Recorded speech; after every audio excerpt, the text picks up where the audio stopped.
depth and quality of the information. And it involves the fact that the tilt of the Earth and the actual entire solar system has been messed with, believe it or not, in terms of the sacred geometry, etc., by certain races of ETs, and that we are in the process of going through the changes that are required to rebalance ourselves and also the Earth, but at the same time that we are moving dimensions. And so in that process, stargates are opening, some stargates are being taken over, there are battles going on behind the scenes, and I myself have had dreams of the future, which are very interesting, but I won't share them here. But I was curious whether or not you were getting, information yourself. Well, yeah, I can also say that I would love for you to share what you're seeing. I don't always want to share specifically, only because I feel that literally you talk about shifting the consciousness can shift this. What's the word you use? Mitigate, right? Yes. I think that's the word you use. That's a great word. I literally feel that if there was enough shift in consciousness, this is pretty wild. I think there's going to be some earth changes, but I feel that if there was a massive shift in consciousness, it could be miraculous. I have to say that that's not a wild thought at all. In fact, it's perfectly in keeping with something that we're working on. I don't know if you know about Miriam Delicato's work towards the Great Gathering, but that's exactly. Yeah, I do. No, I've actually been on the phone with her a couple of times, so I do know about that. What I can say though is I do see more earthquakes happening. I do see more volcanic kinds of things happening. And again, I'm in touch with kahunas in Hawaii. You know what a kahuna is. It's kind of like a Hawaiian medicine person. And they have told me also that they're doing everything they can. Some of them are connected to some of the indigenous people that are maybe, medicine people in South America, whatever. They have actually moved up higher, and many of them are up at 1,000, 2,000 feet. They're telling a lot of people to, shift where move where they live if they're closer to the ocean, in terms of elevation, because I think in the next few years there is going to be a huge amount going on, even with the shift in consciousness, because the Earth is 2 degrees off her axis. I also have seen and had dreams about star people coming here and showing themselves, like a mothership or just a, what would you call it, a formation of ships, or what do they call it when it's in formation? Like Armada? I think that's the word I'm thinking. Like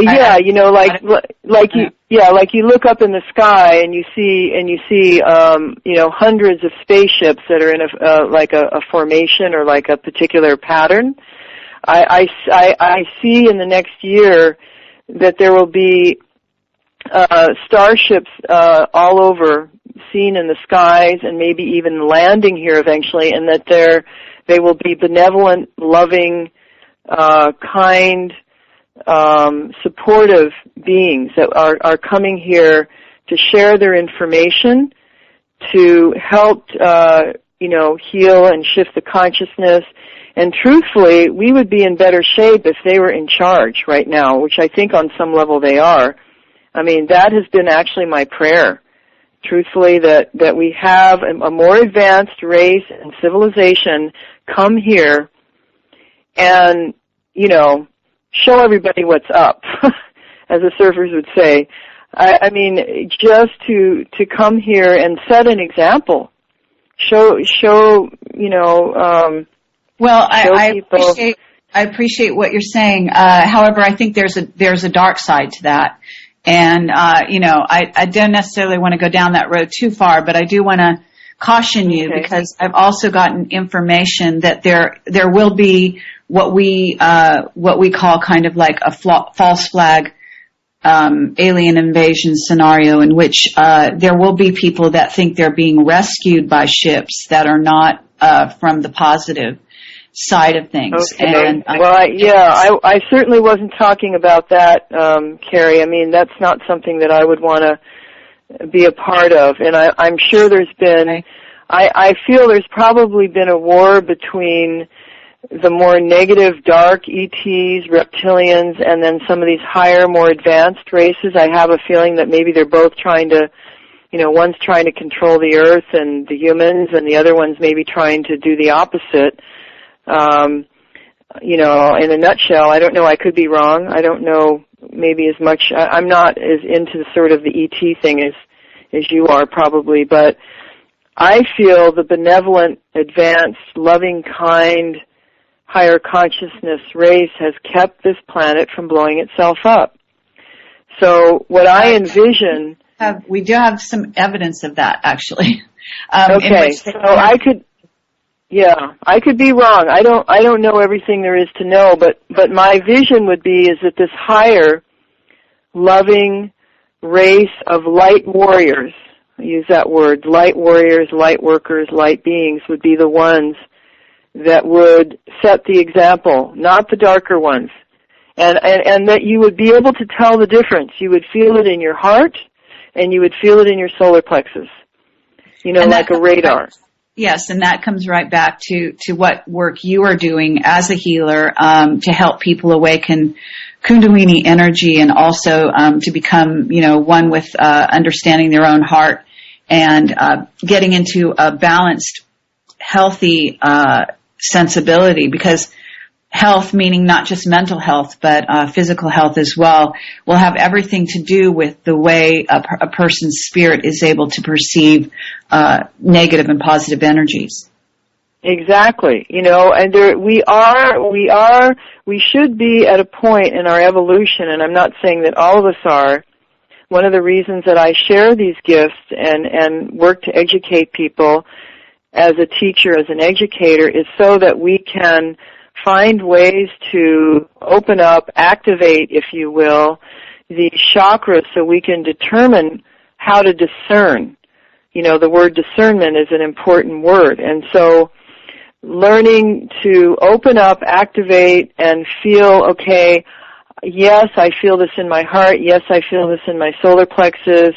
Let me sit down and get still for a moment and see if I can actually, this doesn't feel so good. This feels good. Now, can I trust this, or am I going to learn to trust myself? Am I going to learn to trust my own, intuitive, extrasensory abilities, my own divine abilities?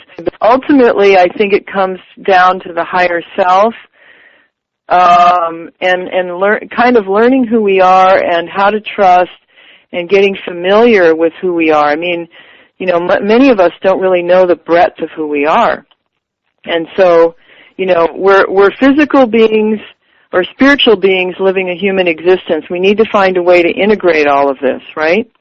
There's an integration process, and then being able to receive the information and know whether it's, we can trust it, whether it's real, what it means.